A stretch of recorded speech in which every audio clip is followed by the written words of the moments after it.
近年多咗家長會用精油，究竟邊一啲精油先係適合小朋友嘅呢？又有啲咩地方要注意？呢集就嚟分享啦。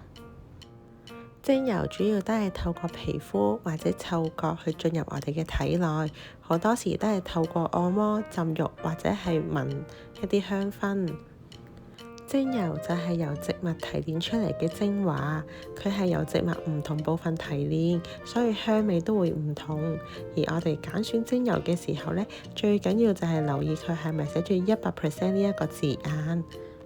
始終用喺小朋友身上純天然就係最好㗎喇。記得呢個玻璃樽呢一定要係深色喎，咁樣先可以防止佢進行光合作用同埋氧化。當然唔係每一個人都適合使用精油啦，大家喺用之前呢都可以揾專業人士或者向醫生查詢。始終精油係由植物大量提煉出嚟，咁所以就算係一滴呢，反應都可以好大，咁大家就要留意有冇敏感啦。如果出現過敏反應，咁就要飲多啲水，呼吸大量新鮮空氣，可以用水或者係番梘清洗嗰個部位。如果嚴重嘅話，當然係要立即去求醫啦。所以非常之建議大家喺用之前就要做下一啲敏感測試。首先，精油係唔可以食用嘅，而未稀釋嘅精油亦都唔可以直接用喺皮膚上面，亦都要避開眼睛範圍。而聞嘅時候呢，亦都唔可以放得太近個鼻喎。將稀釋過嘅精油滴喺你嘅手踭附近，如果冇出現一啲過敏紅腫反應嘅話呢，就代表你都可以適合使用精油。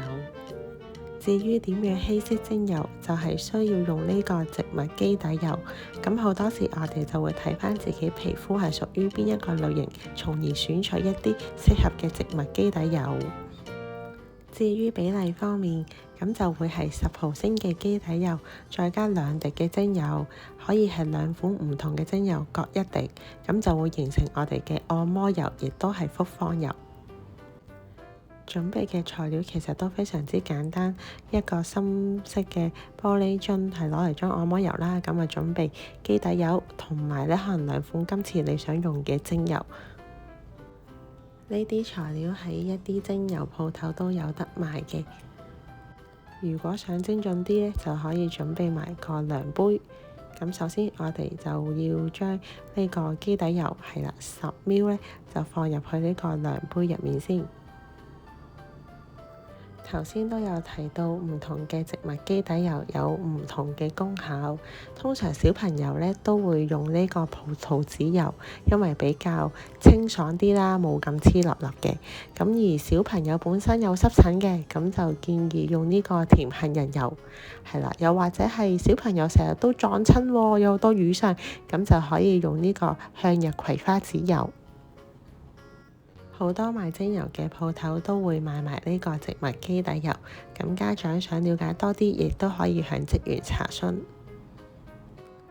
至於精油方面，其實而家 AI 咁發達咧，家長亦都可以上網揾到好多唔同精油嘅功效啦，或者其實你喺鋪頭買嘅時候都會註明咗佢哋有啲咩作用嘅。咁你問我嘅話呢，通常小朋友特別係啱啱開始用嘅，咁有邊幾款精油係相對安全，或者係佢哋都會適合呢？咁分別就係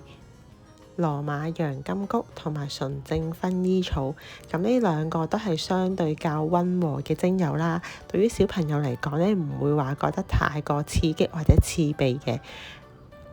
同埋呢2款精油呢，主要都可以安撫到小朋友嘅情緒啦。咁所以其實喺日常生活中俾小朋友去聞啦，或者用喺身體上面，其實都係合適嘅。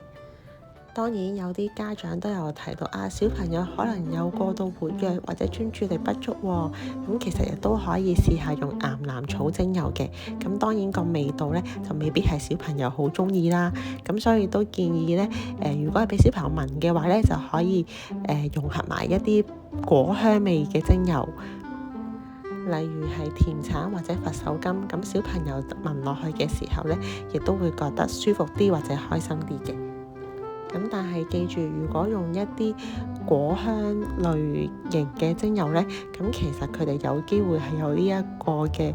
過敏性，咁即係掂到陽光咧，就會產生一啲嘅光合作用嘅。咁所以通常咧就建議聞就得啦，就盡量唔好用喺皮膚上面啦。可能家長會喺屋企唔同地方設置一啲香薰嘅擺設，俾小朋友去聞一啲嘅精油啦。咁如果屋企冇一啲嘅香薰機，咁其實咧都可以滴落去一啲嘅擴香木或者擴香石上面嘅，或者可以準備一杯嘅熱水，咁咧再滴兩滴嘅精油喺上面就可以㗎啦。家長想製作噴霧嘅話咧，可以買一啲嘅花水啦，或者可能係一啲嘅乙醇，即係一啲精油專用嘅酒精，咁就去製作一啲嘅噴霧，咁就可以喺入面咧再加入唔同嘅精油，咁就可以咧成為一支隨身攜帶嘅噴霧啦。如果大家想了解更多，可以留言話我知。